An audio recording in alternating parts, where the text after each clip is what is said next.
The secret of the presence and recruitment of Chinese citizens for the war against Ukraine has been revealed. Deep strikes continue. Ukrainian drones reach Orenburg and the Moscow region, attacked by Bu helicopter-type drones. And Donald Trump increases tariffs against China and introduces a pause on tariffs against European countries. About this and more right now. Welcome, friends, to my channel. I am Alexander Musienko, and at this time, traditional briefing.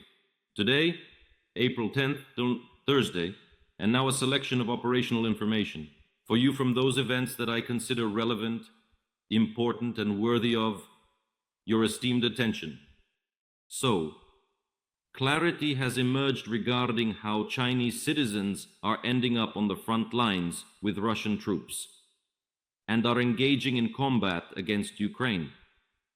So, one of my theories, which I expressed earlier the day before, was confirmed.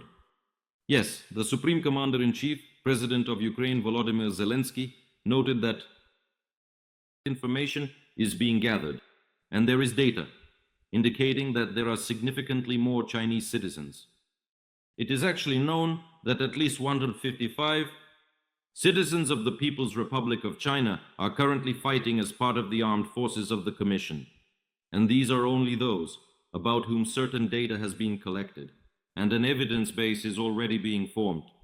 As President of Ukraine Zelensky noted, we are gathering information. We believe there are more of them. For these 155, there are passport details, where they are from, their documents, age, places of service. The scheme of how they are recruited. One of the schemes is through social networks, particularly through TikTok and other social media, where Russians distribute promotional videos. Official Beijing is aware of this. Russians distribute recruitment promotional videos through Chinese social networks, non-secret recruitment, maybe there is also secret recruitment. Then these people arrive in Russia to Moscow. Medical examinations last 3 to 4 days, 1 to 2 months in training centers. They fight on the territory of Ukraine.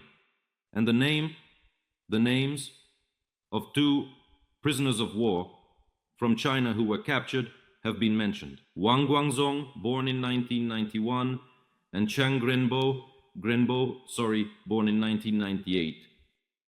So as I mentioned, it really might exist a scheme. Recruitment does not necessarily mean that they are sent by the Chinese government, the Chinese Communist Party, to the war, and that they are directly participating in the war.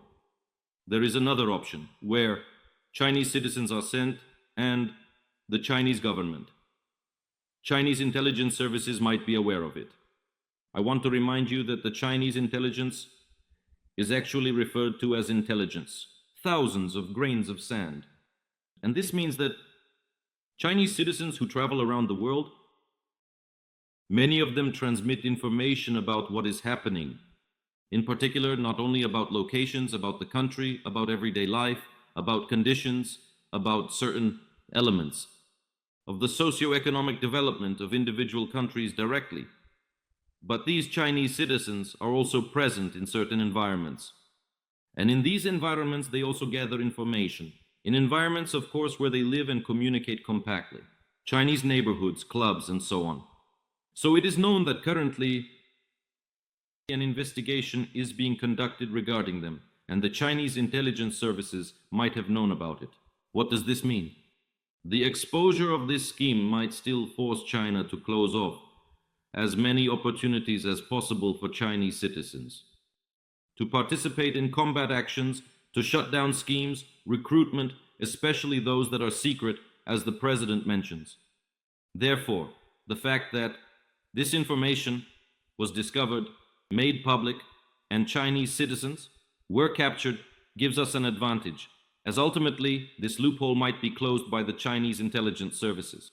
Of course, perhaps not entirely, because it's also important to understand that there are Chinese citizens in the Far East who live in other places, and they can be recruited, and they can be mercenaries in the war. However, at the same time, serious steps have been taken by Ukraine to limit this. and that's very good. Well, in the meantime, there is news coming directly from the Moscow region. Videos are appearing on social media. Numerous reports indicate that they are alarmed. Air defense systems are active, machine guns are firing, everything is buzzing. However, there is still no information about the plans of cavalry being announced at the airports. But the Moscow region is under drone attack. Various drones, including helicopter type ones. Well, actually, we can see that evidently deep strikes are not stopping. Meanwhile, the Russian opposition publication Astra reported that drones attacked a Russian military airfield near Orenburg for the first time, which is located over 1,000 kilometers from the border with Ukraine. This was reported by local authorities, and videos of the drone's flight were published by local public pages. So there is video evidence. The governor of the region, Yevgeny Solntsev, claimed that Russian air defenses allegedly shot everything down. Well, of course, an operation, debris, a photo of the wreckage of one drone was also published. From open sources, it became known that at the Orenburg 2 airfield, a separate 117th Military Transport Aviation Regiment is stationed, of the 18th Division Military Transport Aviation, as well as the 7th Separate Engineering Airfield Aviation Regiment Battalion, that services aircraft and airfield equipment. Well, evidently, perhaps this is how Ukrainian drones managed to destroy Russian aviation as well. As just recently mentioned in his interview by the Commander-in-Chief of the Armed Forces of Ukraine, General Oleksandr Syrsky, regarding the destruction of the Russian strategic bomber aircraft Tu-22M3 when it was landing. Well, we see that they are reaching Orenburg, and in principle, deep strikes will obviously continue because Ukrainian capabilities are only increasing, and this cannot but please. Well, and meanwhile, the Czech authorities have announced additional support for Ukraine and the transfer of T-72M1 tanks, modernized. And the latest combat vehicles suitable for operation have arrived in Ukraine. At the beginning of April, the Czech land forces no longer have such tanks in their arsenal, and the quantity may be around 20 units. They were transferred to Ukraine. In the future, the Czech Republic plans to acquire German Leopard 2 tanks. Well, this is consistent support from the Czech Republic in this regard, just like Poland. They have transferred a significant amount of armored vehicles to Ukraine during the Russian aggressive war. Now, the situation is such that it needs to be understood globally. Since the beginning of the full-scale Russian invasion, much has happened, and the Ramstein format, which is now approaching its third anniversary, the third anniversary of the launch of this initiative, which was started in April 2022. And literally on April 11th, on Friday, we are expecting another meeting where it will be discussed. Support for Ukraine. Of course, I will keep you informed about the results of this meeting, this conference, but during its existence in the Ramstein format, a lot of weaponry was transferred to Ukraine, including various types of armored vehicles. But now it is important to understand that this ultimately led to the fact that eventually many things had to be taken from the stockpiles. Well, in the future, it will now be necessary to produce more. So, what might be the current feature of Ramstein is that the task will not just be about transferring weapons to Ukraine, but about increasing production. The European Union partially responded to this by increasing now because the decision was made on March 19th by the European Commission and the European Council about the need to increase production and the joint investment initiative where it will be possible to invest in Ukraine's production together with European countries, essentially, of the necessary armaments. These are the tasks. They exist now, but certainly they will be implemented. It is important to understand this. And the President of Ukraine, the Supreme Commander-in-Chief Volodymyr Zelensky, spoke about this and that. Ukraine's actions in the Belgorod and Kursk regions are to prevent the enemy from forming a strike force, restraining actions, preventive actions, and not allowing them to advance on the Kharkiv and Sumy regions, the destruction of as many as possible, and we see What is this plan now? It is working because a significant number of Russian troops are being destroyed and do not have significant prospects to make rapid breakthroughs. Well, the European Union countries gathered and agreed on a response to Donald Trump's tariffs.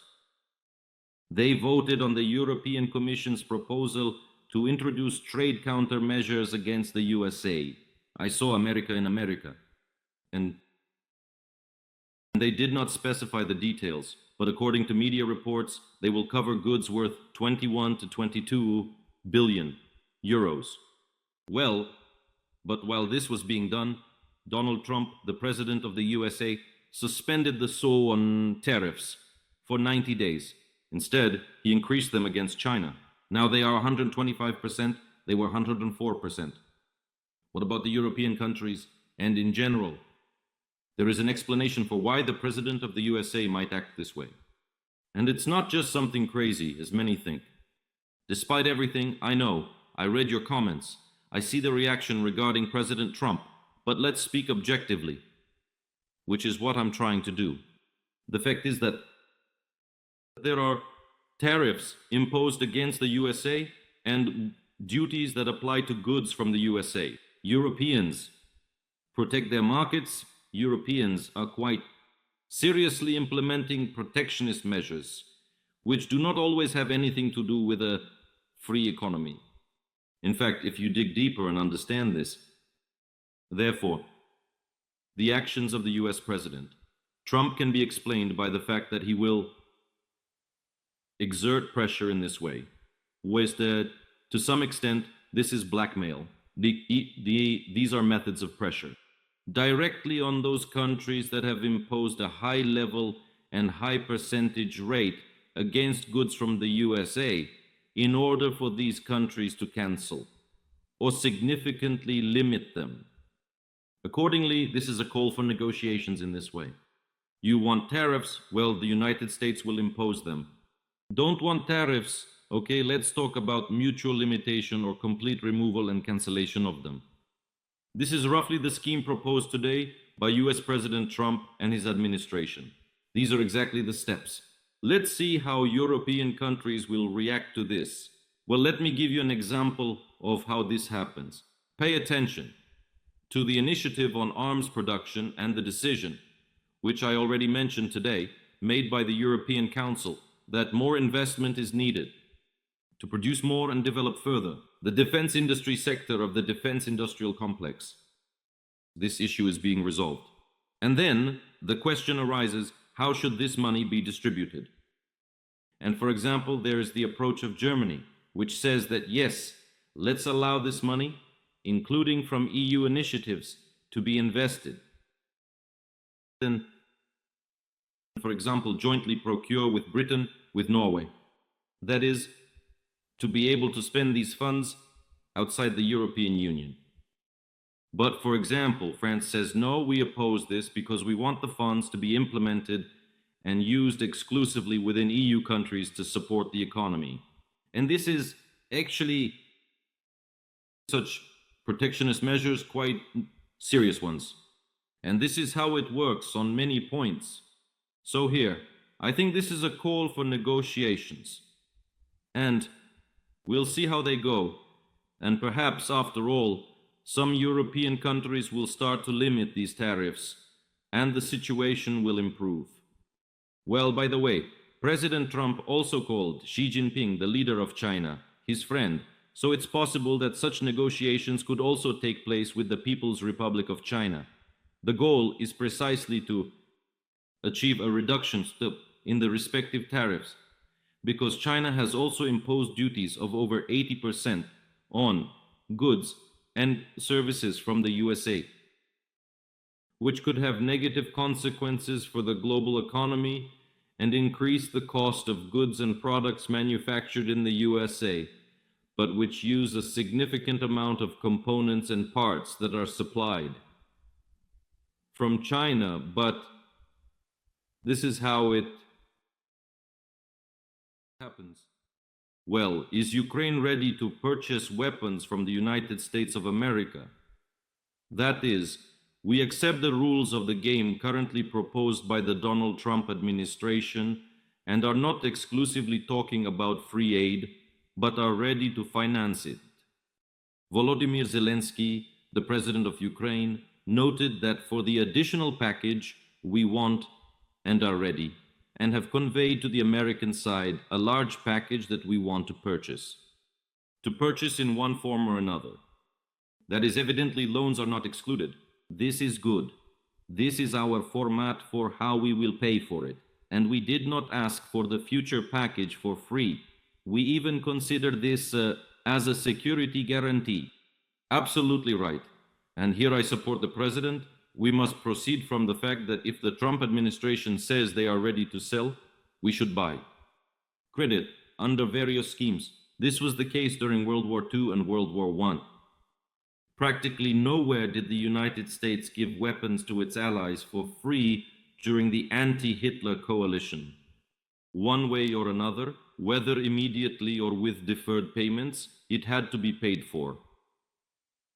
And we must understand this as well. Therefore, this is an absolutely normal path which directly we need to move forward. Well, Donald Trump did not rule out reducing the military presence in Europe. For now, this is not being discussed, but he did not exclude it. And the Europeans, as reported by Bloomberg, are urging the US president not to do this, urging him to reconsider this decision, but it is not being included. Similarly, the commander of US forces in Europe, General Cavoli, opposed the reduction of American presence in European countries. In turn, Donald Trump also spoke about Iran, and he did not rule out the possibility of a military solution and potential strikes on Iranian territory if Iran does not engage in negotiations.